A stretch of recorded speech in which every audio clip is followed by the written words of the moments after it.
그리고 쭉 이어지다가 이제 사건들이 이제 좀 나타나죠. 하나님과 언약을 다시 맺고요.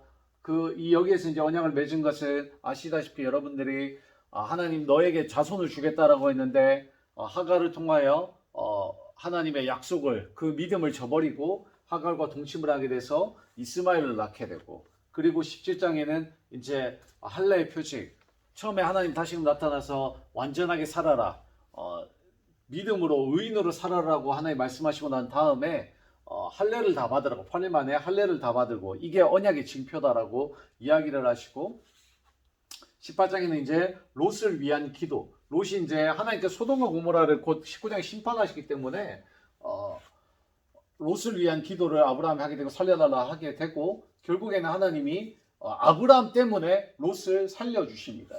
천사를 보내가지고 이 소돔 땅에서 건져내죠. 소알 땅으로, 소알이라는 그 작은 성으로, 여기 소돔과 이 소알 사이에 살고 있었는데 여기에서 이제 살고 있다가 하나님의 천사를 보내셔서 소알로 이 작은 성으로 피신하게 되고, 하나님은 이 소알을 멸하지 않습니다. 살려주시죠. 왜? 롯이 이곳에서 피난처로 소알로 안으로 들어갔기 때문에 살려주시죠. 그러나 소돔과 고모라는 여러분들도 저번에 말씀드렸던 바대로 아시다시피 소나기가 내리는데 무슨 소나기가 내리죠? 불과 유황의 소나기가 내립니다. 땅이 완전히 초토화가 되는 거죠.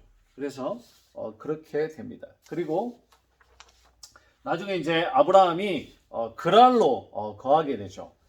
그랄에 이 아브라함이 헤브론에 있다가 이 위쪽으로 다시 또 이동을 하게 됩니다. 그리고 이 그랄 땅에서 아비멜렉에게 아내 사라를 누이라고 또 한 번 속이죠. 여기에서 애굽에서 한번 들어가서 한번 속이고 다시 이렇게 베델로 왔다가 헤브론으로 내려왔다가 그랄로 이동하면서 다시 여기에서 아비멜렉 앞에서 아비멜렉 왕 앞에서 누이라고 또 속이죠. 이 아비멜렉은 자 여기 바벨론에 속한 왕입니다. 바벨론에 속한 왕이에요. 굉장히 먼 곳에서 사실 아비멜렉도 이동했다라고 볼 수 있습니다. 그래서 누이라고 한번 속이게 되고요. 그러나 하나님께서 아비멜렉의 꿈에 나타나셔서 사라를 돌려주라고 하였고 그렇게 해서 돌려주게 되죠. 아브라함과 아내 일로 아비멜렉과 사실 20장에서 이제 갈등을 하게 되고, 그리고 다시 한번 21장에 이스마엘을 집에서 내보내기 전에 조약을 맺죠. 여기에서 이게 부엘세바라고 하는데요. 아브라함 이때 당시엔 아까 말씀드렸다시피 우물을 계속 파야 돼요. 살아가려면 물을 파야 되는데 아브라함이 이제 나중에 아비멜렉의 재산을 다 주면서 아브라함 네가 원하는 땅으로 가라 해서 그랄에서 나와서 다시 한번 네겝 그쪽 땅에서 땅을 잡고 살아갈 당시에 다시 한번 우물을 팠는데, 아브라함이 우물을 팠는데 아비멜렉의 사람들이, 그와 함께 했던 그 사람들이 자꾸 내 우물을 건드린다고 하여서 아브라함이 아비멜렉에게 따지게 되죠. 그래서 나중에 서로의 우물을 이제 서로가 서로를 괴롭히지 않는 그런 화친의 조약으로 그것을 부엘세바라고 합니다. 그 땅 이름 그래서 부엘세바라고 하고요. 그곳의 이름을 아비멜렉과 언약을 맺었다라고 해서 부엘세바라고 칭해집니다. 아비멜렉과 언약을 맺었다라고 해서 부엘세바라 일컬어집니다. 이것을 또 다른 말로 하면 맹세의 우물이 되는 겁니다. 나는 침범하지 않았다. 아비멜렉은 나는 모르는 일이다 했거든요. 나는 우물을 침범하라고 아브라함 것을 뺏으라고 명령한 적도 없고 나는 모르는 일이다. 그래서 맹세의 우물과 관련된 사건을 일으키지 않겠다. 나는 결백하다. 또 아브라함도 암양과 새끼 양을 주면서 서로 간에 조심합시다 라는 의미로 이 부엘세바라는 맹세의 우물이 탄생하게 됩니다.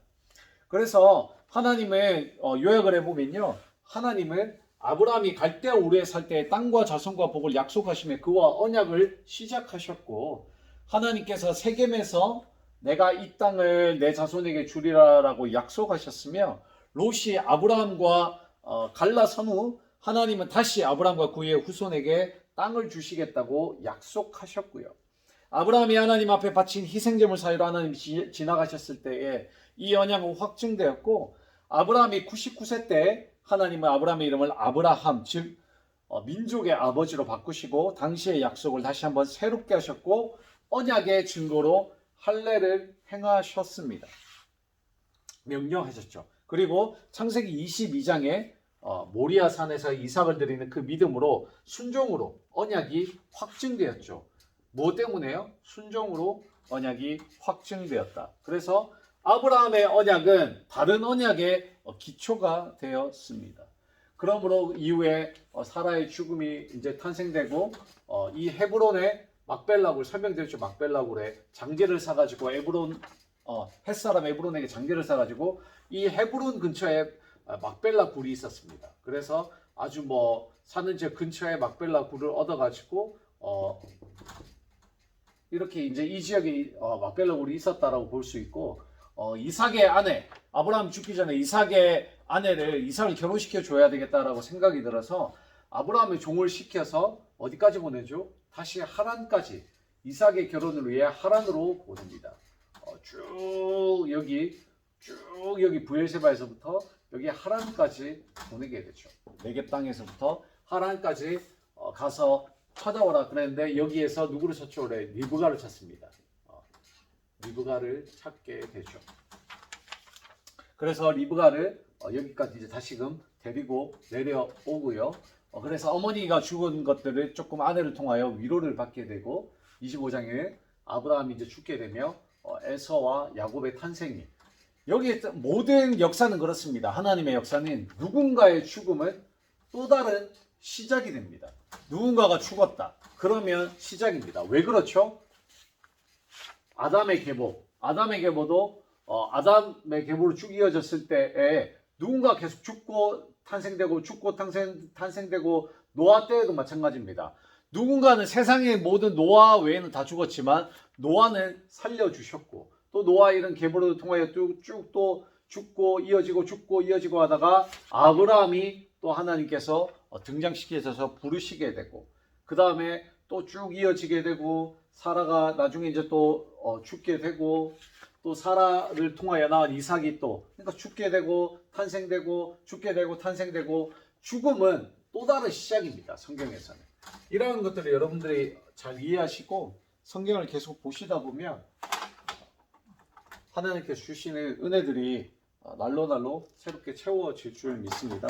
오늘 모든 것들을 통하여 긴 시간 동안 함께 해주셔서 감사하고 이 과정들을 다시 한번 정리하면서 복습하면서 내 머릿속에 기억해야 될 것들은 기억하시고 또한 하나님의 은혜대로 기도할 부분들을 기도하시고 또한 요청할 부분들을 요청하셔서 하나님은 우리의 어떠한 죄는 대가는 있지만 또 죄와는 별도로 하나님이 약속하신 것은 또 이루어 가셨다라는 것 또한 볼 수가 있습니다. 죄는 반드시 죄의 대가를 치르고 응징이 있지만은 대가는 반드시 있지만은 하나님은 하나님께서 약속하신 인간을 향한 아브라함을 약속하신 부분에 대해서는 계속적으로 이루어 나가셨다라는 것들을 우리가 본다면 이것을 또한 기도로 삼는다면 하나님께서 올해 안에 우리에게 주신 약속들이 있는데 하나님 그 약속들을 이루어 달라고 요청할 수 있는 기도가 우리의 삶 가운데 주어지게 될 것입니다.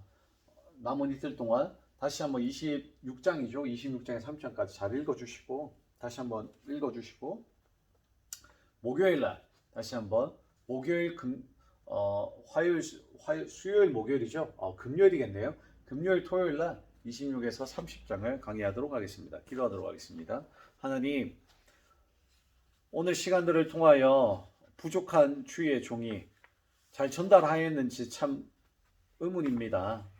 하나님께서 은혜를 주셨으리라 믿고 처음 또한 이러한 진리를 그려가지고 최대한 성도님들의 이해를 돕기 위해서 하였습니다.